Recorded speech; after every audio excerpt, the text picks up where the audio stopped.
After watching the film of the Oklahoma State game, what were kind of some of the main reasons for the loss, and how do you correct those? Well, we had a few things. First of all, Oklahoma State, they made some shots from some players that don't typically do that, and that's basketball. Sometimes that happens, but you got to give them credit. They made some big plays throughout the game and answered the bell because we kept making runs and charges at them. I think multiple times got it to 6-4 and had our chances. Um, Credit to them. They, like I said, and they got off to a good start. 33, who didn't score against Kansas State, hits a 17-footer. Their center on the first possession. Their point guard hits a really tough kind of step back early on. Thompson, right out of the gate, hits 2 threes in the first 5 minutes. He's certainly capable. He's not an elite shooter. One was off offensive rebound. I think the other one was in transition, if I remember right. Oh, no, we got switched and had a mismatch, and he just kind of jaded us up. But so you got to give them credit, first of all. Second of all, we got to be better defensively. Like, there's nights we're really good defensively, and then there's nights that we're pretty average. And we got to be able to find a level of consistency, on that end of the floor, night in and night out. And so that was a big thing. Got to guard the ball better. I mean, we just got blown by off the bounce, and it's a hard thing. If you don't stay in front of the ball consistently, it puts a lot of pressure, on your defense. And so that's an area we just gotta be better at. And then offensively, we were just right at a point of possession. Going back defensively, we gave up 1.2 points of possession, which is not good. It's going to be really, really difficult to win any game, especially on the road, if you're doing that.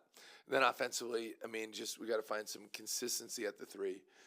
If I remember right, we were 5 for 28 from the three. It was good to see Gabe. Gabe, I feel like the last couple of games is looks back more towards himself, the way he's playing, the way he's moving, just the way he looks, his demeanor. Of course, some of those threes were late when we kind of had some desperation, time where we maybe, I don't want to say forced some, but we almost had to take, some of those to give ourselves a chance to win. So I'd like to be able to stretch out the defense a little bit more on that end of the floor. The first half, 7 turnovers. We'd like that slightly lower, but for the game, 11 turnovers going against that team, that's pretty good, right? So I was pleased with that part of things. But those, I would say, are the main issues. And then lastly, I mean, I think they shot 36 free throws. Like, it's going to be really hard to win any game when your opponent shoots 36 free throws, especially when you're on the road. Speaking of Gabe, you talked about how he kind of has come back to how he's Yeah. used to playing. What do you think was the biggest contributing factor to maybe that little slump he had the last few weeks? Yeah, I don't know that you. Trust me, it's a great question. I've thought about this beyond reproach. I think it's a combination of everything. I think, being a senior, you can press a little bit. I think he has such high expectations for himself and the team. And I think he put a lot of onus on himself, to be and I don't know if that's why or not why. I think, we as coaches and as players can help find him as well, so it just takes everything, and then that's basketball. Sometimes you go in stretches where you can't, I mean, you have wide open shot and they just won't go. And then sometimes, like, you can have a crease and you feel like that thing's going in, no matter what.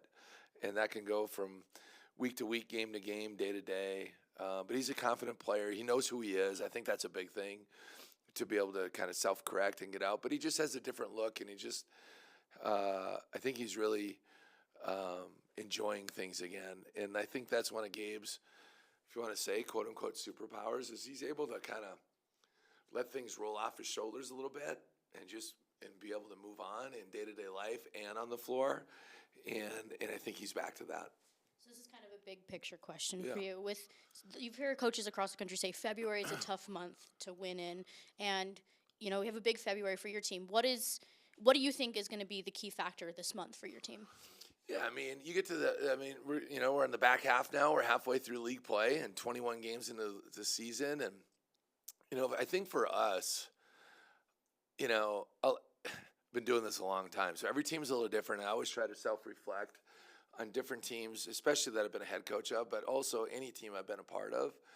And this team's a little bit, it's different because you have 10 new guys. We have 7 or 8 new coaching staff members. There's just been a lot, like getting everybody on the same page, and we have obviously we have buy-in. Like everybody's excited to, but we're playing some really young guys, like playing some guys that have had very little experience as a whole at this level. So you can just go up and down our lineup with that. And so I think these guys are learning on a day-to-day basis. If I look at where Jake or KD specifically, where they were 3 weeks ago to where they are today, I think they're remarkably better, you know? And so I don't know. It's a great question. I'm just taking the approach, and this is cliche-ish, but it's the truth. I'm taking the approach day by day. Let's just keep getting better. You know, practice in, practice out, game by game. That we took a step backwards the other night. Not that we didn't compete hard. We got to be better defensively, you know, to be able to go where we want to go. So that's where my mindset is at. Of course, we got to fine tune on offense, and we can be smoother with what we're trying to accomplish that way. But let's just keep growing, you know, as we push forward in February. But you know, you kind of in this time of year, you're a little bit in what some people would say the dog days. It can be hard. But I don't feel like that with this group. I don't feel that at all. I feel like an attitude that craves improvement. I feel vigor, where guys want to keep growing and getting better. Another guy like that is Ezra. I mean, playing at East Carolina, which is in a good league, but obviously it's not the Big 12. And I think you're seeing him kind of grow and figure things out more and more and more as we go. Got to keep Lawson out of foul trouble. I mean, he's, you know, since he was pretty sick there a couple weeks ago. And since that point, he hasn't maybe been quite as good as he was, and now I'm rambling. So, but we just got to keep growing as a team and keep getting better. To touch on Ezra, how have you seen his game grow and improve, especially recently? I think, you know, it's grown in a few different ways. First of all, I think he's just I feel like he's really adjusted to Big 12 life and how physical and rugged it is, and adjusted to like the officiating and how the game is called. For the most part, on both ends of the floor.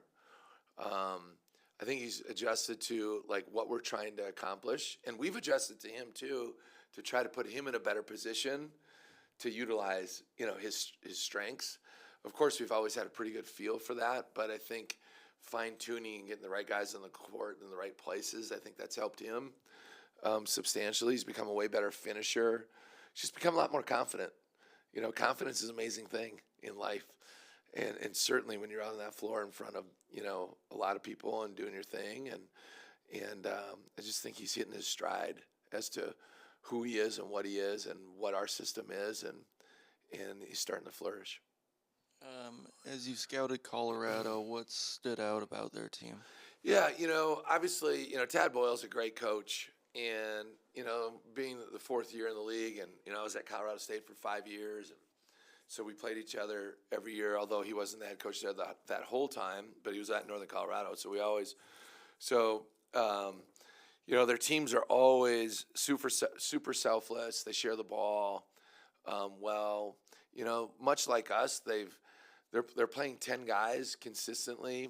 They have a blend of they have a lot of new guys. They have a blend of some upperclassmen with some real experience, but then they're playing a lot of some freshmen or some guys with lack of experience, and then they have an NAI National Player of the Year. They have a D2 player that was really good, right? But it's an adjustment to go from that level to up, just like it is when you got guys that have come from some of the levels that our guys have been moving up. So it's an adjustment. Obviously, their record isn't what they want it to be, but they have a lot of talent. They have a lot of weapons, just like every team in the Big 12 does. And, you know, I feel like they've played their best basketball, certainly a Big 12 play here the last 2 or 3 games. I think they're kind of finally settling in on some players and playing certain guys more minutes. It's easy to see when you watch them in chronological order that they're kind of settling in on a group of guys here, and they're always going to play hard. They're going to play super selfless, like I said. They're going to always play connected. And so they can play a little bit non-traditional, so it puts your guys in a position of they might have to do some things they don't typically do on both ends of the floor, and so that'll be the challenge. So we've talked a lot about the youth of your team this year, but there's also, we all knew there was going to be some growing pains, not Yeah. only with the young guys, but also the veterans moving into the Big 12. How would you, now that you are on the back half of the Yeah. schedule, how would you assess those quote unquote growing pains? Yeah, I think our guys have adjusted. I mean, obviously with the 0-3 start, we've hung in there, and you know what? I guess won 4 of the last 7. I think we've been able to adjust and understand how this league is played. It doesn't mean you need to play that way or we need to play that way. I think we have our own unique brand that's a little bit different than a lot of the Big 12. But I wouldn't say we're the youngest team, but we are inexperienced. And when you have a lot of inexperience at this level with such newness, it adds in a whole different equation. And I think the thing is just the level of consistency that you got to have, because in the Big 12, it feels like if you take a possession off defensively or when you make mistakes, and mistakes are going to happen, there's so many good players that just make you pay. So you just got to develop a level of consistency to do it. I feel like our guys have adapted and adjusted. I think certainly as a coaching staff, it's become, crystal clear what some of the things you have to have in this league, to be competitive from a personnel standpoint. And so now, you got to be able to recruit to that and coach to that. But we're still going to have our niche in what we do. Selfless basketball, really compete hard on the defensive end. We better rebound at a high level. But the theme in this league to me has been like everybody's pretty dang good defensively. Like there's just not, whether you're a top 10 team, which I think there's 2 or 3 of them in our league. I haven't looked at the rankings today. Or even if you're, in the bottom third of the league, almost everybody, pretty much everybody defends at a high level. Now, some teams aren't quite as good on the offensive end or don't have quite the playmaking ability where guys can just go make a play. Because that's one thing we've seen against these top teams. That you can guard really, really well, and then they just have a guy that can just go make a play. And it's like, you tip your hat and you're on to the next type of thing. When you said Colorado plays a little bit non-traditional, what do you mean by that? They have a lot of versatility and flexibility, meaning they can play a lot of ways. Like I said, playing 10 guys, they can play really big. They can play really small. They can throw out lineups with like 2 power forwards or 1 power forward as their center. They can play traditional with like a real true back to the basket player. Then they can play big where they have like a 5-man that's 6'10", but 200 pounds. But that gives them, but he can really make plays and he's a highlight reel. So they have a lot of guys, and then they can play. What's his name? Number 23. He's at Eastern Washington. I just don't know how to pronounce his name. Yakumovsky. He's a really good player. He's been a pain in the, over the last few years when he was at Washington State. But he's got the versatility to play the 4, or he can play the 2. So they just have real depth and versatility to play a lot of different ways within their lineup. So it can put some stress on you defensively. You know what I mean? Understanding who your matchups, what's a good matchup, what's a bad matchup, and go from there. So there's an old adage, right? Are you constantly matching up to them, or are you going to do what you do, and kind of make them match up to you? So that stuff I think it's always an interesting paradigm throughout the game.